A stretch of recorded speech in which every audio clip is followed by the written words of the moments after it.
मङ्गलं भगवान् विष्णु मङ्गलं गरुडध्वज मङ्गलं पुण्डरीकाक्ष मङ्गलार्यतनो हरि।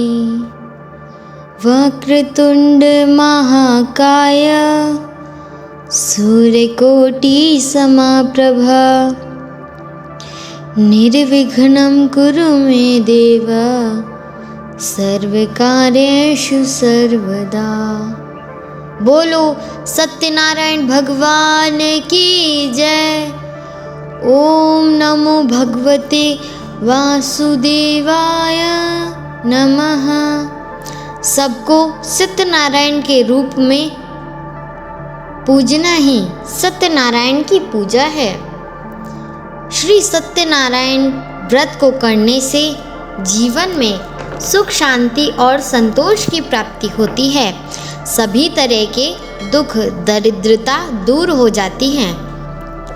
स्कंद पुराण के रेवा खंड में भगवान विष्णु ने स्वयं अपने मुख से इस कथा की महिमा के बारे में नारद जी को सुनाया है। उन्होंने कहा है कि यह एक ऐसा महाव्रत है जिसे करने से लोक परलोक सुधर जाता है। मनुष्य को हजारों यज्ञ के बराबर फल की प्राप्ति भी होती है। धन संपत्ति स्वास्थ्य तथा कारोबार में वृद्धि होती है। इस घोर कलिकाल में भव सागर से पार करने वाला एकमात्र ऐसा महाव्रत है जिसे सुनने मात्र से व्रत तथा व्रत करने से श्री हरि विष्णु अपने भक्तों के दुख को हर लेते हैं। तभी तो उनका एक नाम श्री हरि विष्णु भी है। यदि आप यह कथा को सुन रहे हैं तो पूरा सुनिए। इस कथा को आधा अधूरा नहीं छोड़ते, इससे विष्णु जी का अनादर होता है। तो आप सभी भक्तगण इस पवित्र कथा को प्रसन्न चित्त मन के साथ सुनिएगा। साथ ही वीडियो को लाइक करके चैनल को सब्सक्राइब ज़रूर करें। साथ ही कमेंट्स में जय श्री हरि विष्णु अवश्य लिखें। एक समय की बात है, नैशिरण्य तीर्थ में शौनकादि 88,000 ऋषियों में श्री सूत जी से पूछा, हे प्रभु, इस कलियुग में वेद विद्या रहित मनुष्य को प्रभु भक्ति किस प्रकार मिल सकती है तथा उनका उद्धार कैसे होगा। हे मुनि श्रेष्ठ, कोई ऐसा तप बताइए जिससे थोड़े समय में ही पुण्य फल मिले और मनवांचित फल भी मिले। इस प्रकार की कथा सुनने की हम इच्छा रखते हैं।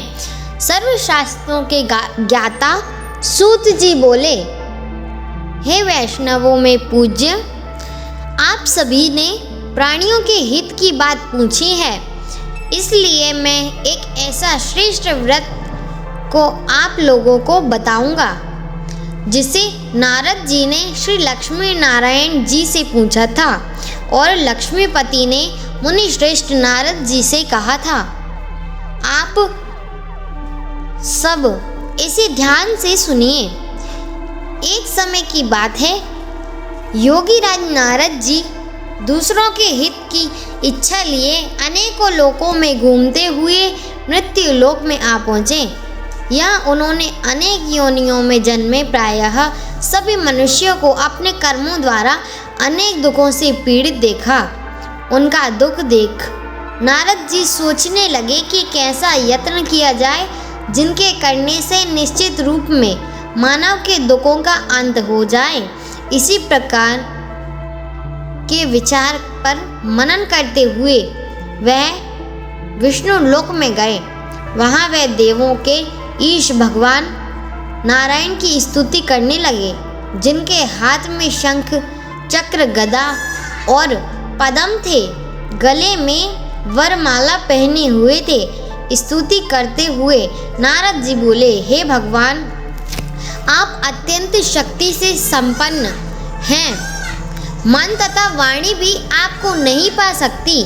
आपका आदि मध्य तथा अंत नहीं है।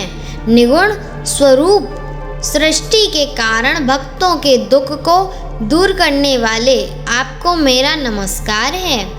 नारद जी की स्तुति सुन भगवान विष्णु बोले, हे मुनिश्रेष्ठ, आपके मन में क्या बात है? आप किस काम के लिए पधारे हैं, उसे निसंकोच कहो। इस पर नारद मुनि बोले कि मृत्यु लोक में अनेक योनियों में जन्मे मनुष्य अपने कर्मों के द्वारा अनेक दुखों से दुखी हो रहे हैं। हे नाथ, आप मुझ पर दया रखते हैं तो बताइए कि वो मनुष्य थोड़े प्रयास से ही अपने दुखों से कैसे छुटकारा पा सकते हैं। श्री हरि बोले, हे नारद, मनुष्यों की भलाई के लिए तुमने बहुत अच्छी बात पूछी है। जिसके करने से मनुष्य मोह से छूट जाता है, वह बात मैं तुमसे कहता हूँ, उसे ध्यानपूर्वक सुनो। स्वर्गलोक व मृत्यु लोक दोनों में एक दुर्लभ उत्तम व्रत है जो पुण्य फल देने वाला है। आज प्रेमवश होकर मैं उसे तुमसे कहता हूँ। श्री सत्यनारायण भगवान का यह व्रत अच्छी तरह विधान पूर्वक करके मनुष्य तुरंत ही यहाँ सुख भोग कर मरने पर मोक्ष पाता है। श्री हरि के ऐसे वचन सुन नारद जी बोले कि उस व्रत का फल क्या है और उसका विधान क्या है? यह व्रत किसने किया था? इस व्रत को किस दिन करना चाहिए? सभी कुछ विस्तार से बताएं। नारद जी की बात सुनकर श्री हरि बोले, दुख व शोक को दूर करने वाला यह व्रत सभी स्थानों पर विजय दिलाने वाला है। मानव को भक्ति व श्रद्धा के साथ शाम को श्री सत्यनारायण की पूजा धर्मपरायण होकर ब्राह्मणों व बंधु बांधवों के साथ करनी चाहिए। भक्ति भाव से ही नैवेद्य केले का फल, घी, दूध और गेहूं का आटा सवाया लेने चाहिए। गेहूं के स्थान पर साठी का आटा, शक्कर तथा गुड़ लेकर वह सभी भक्षण योग्य पदार्थों को मिलाकर भगवान का भोग लगाएं। ब्राह्मणों सहित बंधु बांधवों को भोजन कराएं। उसके बाद भजन कीर्तन के साथ भगवान की भक्ति में लीन हो जाएं। इस तरह से सत्यनारायण भगवान का यह व्रत करने पर मनुष्य की सारी इच्छाएं निश्चित रूप से पूरी होती हैं। इस कलिकाल अर्थात कलयुग में मनुष्य को मोक्ष दिलाने का यही एक सरल उपाय बताया गया है।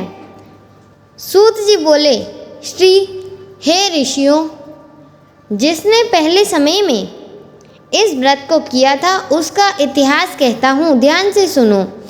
सुंदर काशीपुरी नगरी में एक अत्यंत निर्धन ब्राह्मण रहता था। भूख प्यास से परेशान वह धरती पर घूमता रहता था। ब्राह्मणों से प्रेम से करने वाले भगवान ने एक दिन ब्राह्मण का वेश धारण कर उसके पास जाकर पूछा, हे विप्र, नित्य दुखी होकर तुम पृथ्वी पर क्यों घूमते हो?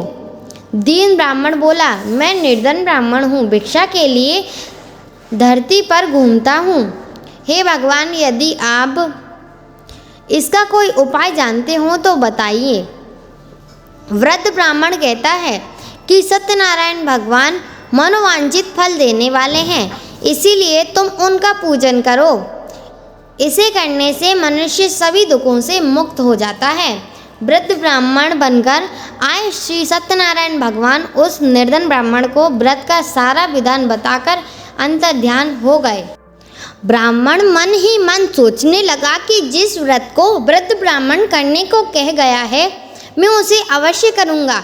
यह निश्चय करने के बाद उसे रात में नींद नहीं आई। वह सवेरे उठकर सत्यनारायण भगवान के व्रत का निश्चय कर भिक्षा के लिए चला गया। उस दिन निर्धन ब्राह्मण को भिक्षा में बहुत सा धन मिला, जिससे उसने बंधु बांधवों के साथ मिलकर श्री सत्यनारायण भगवान का उत्तम व्रत संपन्न किया।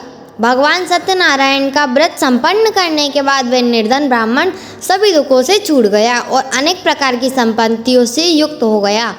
उसी समय से यह ब्राह्मण हर माह इस व्रत को करने लगा। इस तरह से सत्यनारायण भगवान के व्रत को जो मनुष्य करेगा वह सभी प्रकार के पापों से छूटकर मोक्ष को प्राप्त होगा। जो व्यक्ति इस व्रत को करेगा वह भी सभी दुखों से मुक्त हो जाएगा। सूत जी बोले कि इस तरह से नारद जी ने नारायण जी का कहा हुआ श्री सत्यनारायण व्रत को मैंने तुमसे कहा, हे विप्रो मैं अब और क्या कहूँ। ऋषि बोले, हे मुनिवर, संसार में उस विप्र से सुनकर और किस किसने इस व्रत को किया, हम सब इस बात को सुनना चाहते हैं। इसके लिए हमारे मन में श्रद्धा का अभाव है। सूत जी बोले, हे मुनियों, जिसने इस व्रत को किया है वह सब सुनो। एक समय वही विप्र धन व ऐश्वर्य के अनुसार अपने बंधु बांधवों के साथ इस व्रत को करने को तैयार हुआ। उसी समय एक लकड़ी बेचने वाला बूढ़ा आदमी आया और लकड़ियां बाहर रखकर अंदर ब्राह्मण के घर में गया।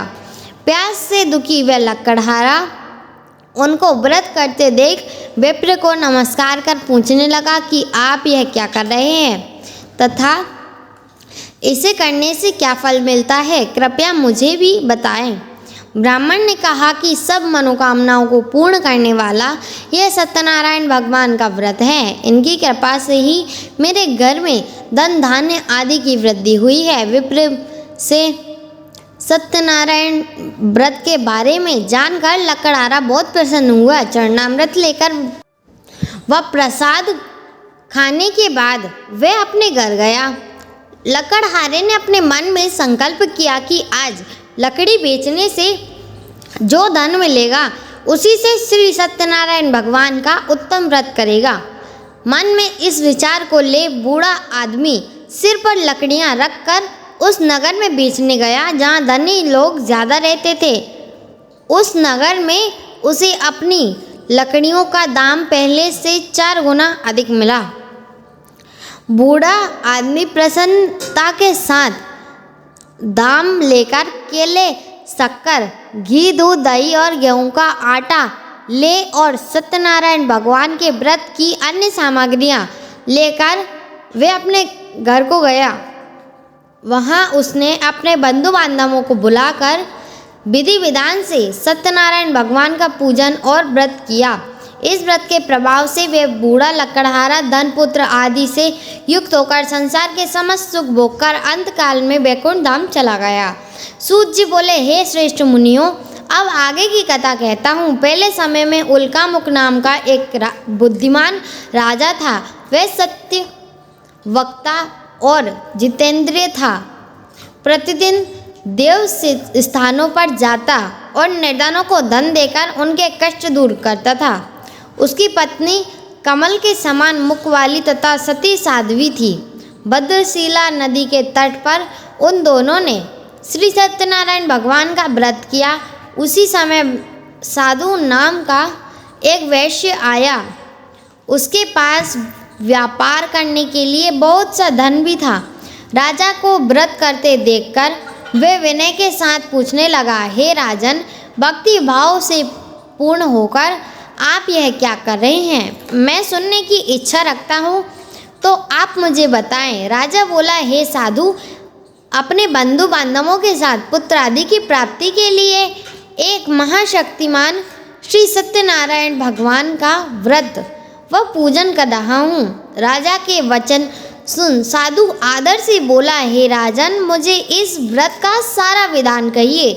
आपके कथानुसार मैं भी इस व्रत को अवश्य करूँगा। मेरी भी संतान नहीं है और इस व्रत के करने से निश्चित रूप से मुझे संतान की प्राप्ति होगी। राजा ने व्रत का सारा विधान सुन व्यापारी से निवृत्त होकर अपने घर गया। साधु वैश्य ने अपने पत्नी को संतान देने वाले इस व्रत का वर्णन कह सुनाया और कहा कि जब मेरी संतान होगी तब मैं इस व्रत को करूँगा। साधु ने इस तरह के वचन अपनी पत्नी लीलावती से कहे। इस दिन लीलावती पति के साथ आनंदित हो सांसारिक धर्म में प्रवृत्त होकर सत्यनारायण भगवान की कृपा से गर्भवती हो गई। 10वें महीने में उसने एक सुंदर कन्या को जन्म दिया। दिनों दिन वह ऐसे बढ़ने लगी जैसे कि शुक्ल पक्ष का चंद्रमा बढ़ता है। माता पिता ने अपनी कन्या का नाम कलावती रखा। इस दिन लीलावती ने मीठे शब्दों में अपने पति को याद दिलाया कि आपने सत्यनारायण भगवान के जिस व्रत को करने का संकल्प किया था उसे करने का समय आ गया है, आप इस व्रत को करिए। साधु बोला कि हे प्रिय, इस व्रत को मैं इसके विवाह के पर करूँगा। इस पर अपनी पत्नी को आश्वासन देकर वह नगर को चला गया। कलावती पिता के घर में रह वृद्धि को प्राप्त हो गई। साधु ने एक बार नगर में अपनी कन्या को सखियों के साथ देखा तो तुरंत ही दूतों को बुलाया और कहा कि मेरी कन्या के योग्य वर देखकर आओ। साधु की बात सुनकर दूत कंचन नगर में पहुंचा और वहां देखभाल कर लड़की के सुयोग्य वणिक पुत्र को ले आया। सुयोग्य लड़के को देख साधु ने बंधु बांधवों को बुलाकर अपनी पत्नी पुत्री का विवाह कर दिया। लेकिन दुर्भाग्य की बात यह कि साधु ने अभी भी श्री सत्यनारायण भगवान का व्रत नहीं किया था। इस पर श्री भगवान क्रोधित हो गए और श्राप दिया कि साधु को अत्यधिक दुख मिले। अपने कार्य में कुशल साधु बनिया जमाई को लेकर समुद्र के पास स्थित होकर रत्नसारपुर नगर में गया। वहां जाकर दामाद ससुर दोनों मिलकर चंद्रकेतु राजा के नगर में व्यापार करने लगा। एक दिन भगवान सत्यनारायण की माया से एक चोर राजा का धन चुराकर भाग रहा था। उसने राजा के सिपाहियों को अपना पीछा करते हुए देख चुराया हुआ धन वहां रख दिया जहां साधु अपने जमाई के साथ ठहरा हुआ था। राजा के सिपाहियों ने साधु वैश्य के पास राजा का धन पड़ा देखा तो वह ससुर जमाई दोनों को बांधकर प्रसन्नता से राजा के पास ले गए और कहा कि उन दोनों चोरों को हम पकड़कर लाए हैं, आप आगे की कार्यवाही की आज्ञा दें। राजा की आज्ञा से उन दोनों को कठिन कारावास में डाल दिया गया और उनका सारा धन भी उनसे छीन लिया गया। श्री सत्यनारायण भगवान से श्राप से साधु की पत्नी भी बहुत दुखी हुई। घर में जो धन रखा था उसे भी चोर चुरा कर ले गए। शारीरिक तथा मानसिक पीड़ा से वह भूख प्यास से अति दुखी हो अन्न की चिंता में कलावती के ब्राह्मण के घर गई। वहाँ उसने श्री सत्यनारायण भगवान का व्रत होते देखा। फिर कथा भी सुनी। वे प्रसाद ग्रहण कर रात को घर आई। माता ने के कलावती से पूछा कि हे पुत्री, अब तक तुम कहाँ थी? वह तेरे मन में क्या है?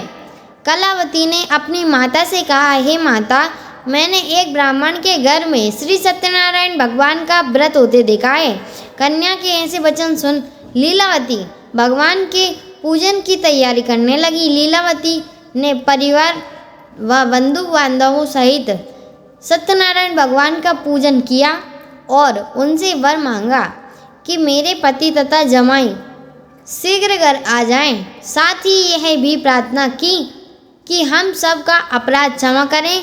श्री सत्यनारायण भगवान इस व्रत से संतुष्ट हो गए और राजा चंद्रकेतु को सपने में दर्शन दे कहा कि हे राजन, तुम उन दोनों वैश्यों को छोड़ दो और तुमने जो उनका धन चुराया है उसे भी वापस कर दो। अगर ऐसा नहीं किया तो मैं तुम्हारा धन, राज्य, पुत्र सब नष्ट कर दूंगा। राजा को यह सब कहकर वह अंतर ध्यान हो गए। प्रातःकाल सभा में राजा ने अपना सपना सुनाया। फिर बोले कि वणिक पुत्रों को कैद से मुक्त कर सभा में लाओ। दोनों ने आते ही राजा को प्रणाम किया। राजा मीठी वाणी में बोले, हे महानुभावों, भाग्यवश ऐसा कठिन दुख तुम्हें प्राप्त हुआ है, लेकिन अब तुम्हें कोई भय नहीं है। ऐसा कह राजा ने उन दोनों को नए वस्त्राभूषण भी पहनाए और जितना धन उनसे लिया था उससे दुगना धन वापस कर दिया। दोनों वैश्य अपने घर को चल दिए। सूत जी बोले, वैश्य ने मंगलाचार को कर अपनी यात्रा आरंभ की और अपने नगर की ओर चल दिए।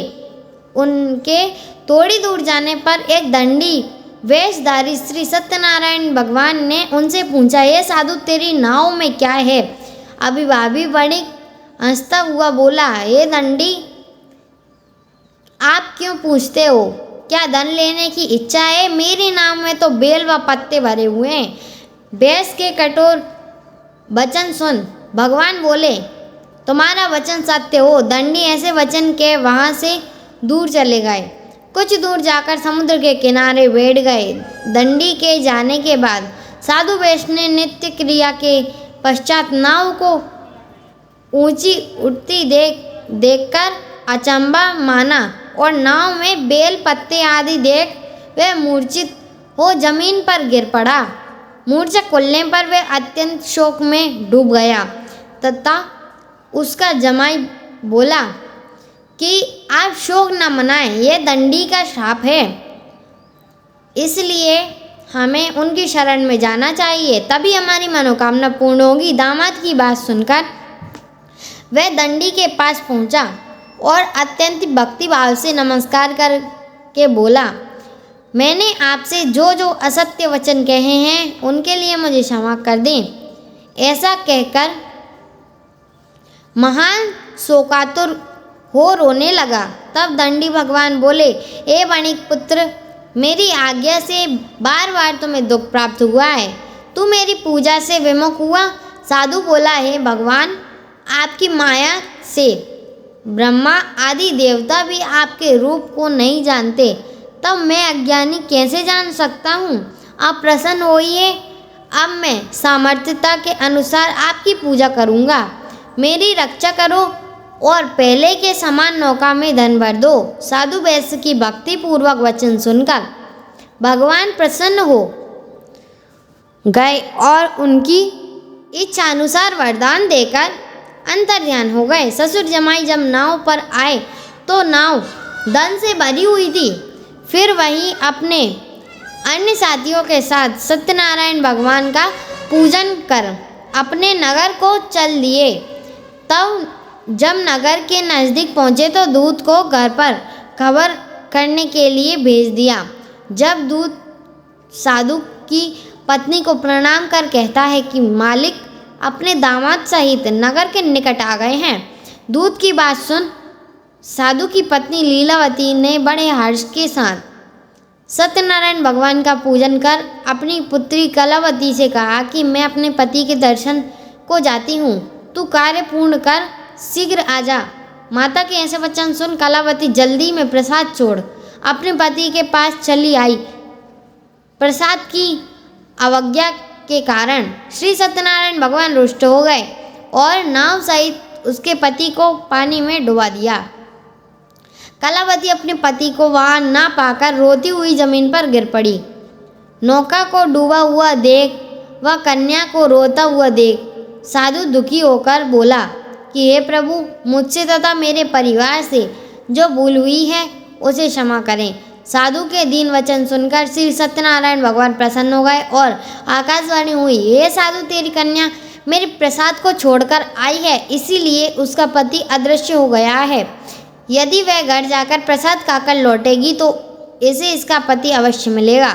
ऐसी आकाशवाणी सुन कलावती घर पहुंची, प्रसाद खाकर और फिर आकर अपने पति के दर्शन करती है। उसके बाद साधु अपने बंधु बांधवों सहित श्री सत्यनारायण भगवान का विधि विधान से पूजन करता है।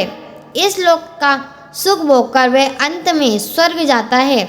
सूत जी बोले, हे ऋषियों, मैं और भी एक कथा सुनाता हूँ, उसे भी ध्यानपूर्वक सुनो। प्रजा पालन में लीन तुगंध्वज नाम का एक राजा था। उसने भी भगवान का प्रसाद त्याग कर बहुत ही दुख सहन किया। एक बार वन में जाकर वन्य पशुओं को मारकर वे बड़े के पेड़ के नीचे आया। वहाँ उसने ग्वालों को भक्ति भाव से अपने बंधु सहित सत्यनारायण भगवान का पूजन करते देखा। अभिमानवश राजा ने उन्हें देखकर भी पूजा स्थान में नहीं गया और न ही उसने भगवान को नमस्कार किया। ग्वालों ने राजा को प्रसाद दिया, लेकिन उसने वह प्रसाद नहीं खाया और प्रसाद को वहीं छोड़ वह अपने नगर को चला गया। जब वह नगर में पहुंचा तो वहां सब कुछ तहस नहस हुआ पाया। वह जानता था कि यह सब भगवान ने ही किया है।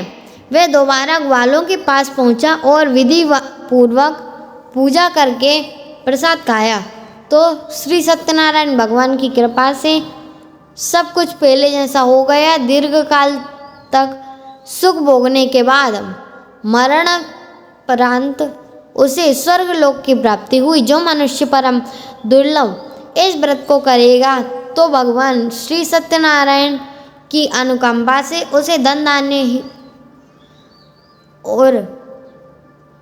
धान्य और सुख समृद्धि की प्राप्ति होगी और वह मुक्त हो जीवन जीता है। संतानहीन मनुष्य को संतान सुख मिलता है और सारे मनोरथ पूर्ण होते हैं। अंत काल में वैकुंठ धाम को जाता है। सूत जी बोले, जिन्होंने पहले इस व्रत को किया है, अब उनके दूसरे जन्म की कथा कहता हूँ। वृद्ध शतानंद ब्राह्मण ने सुदामा का जन्म लेकर मोक्ष की प्राप्ति की। लक्कड़ आर्य ने अगले जन्म में निषाद बनकर मोक्ष प्राप्त किया। उल्कामुख नाम का राजा दशरथ होकर वैकुंठ को गए। साधु नाम के वैश्य ने मनोरथ ध्वज मोरध्वज बनकर अपने पुत्र को आरे से चीरकर मोक्ष पाया। महाराज तुगंध्वज ने स्वयंभू होकर भगवान में भक्ति युक्त कर्म कर मोक्ष पाया।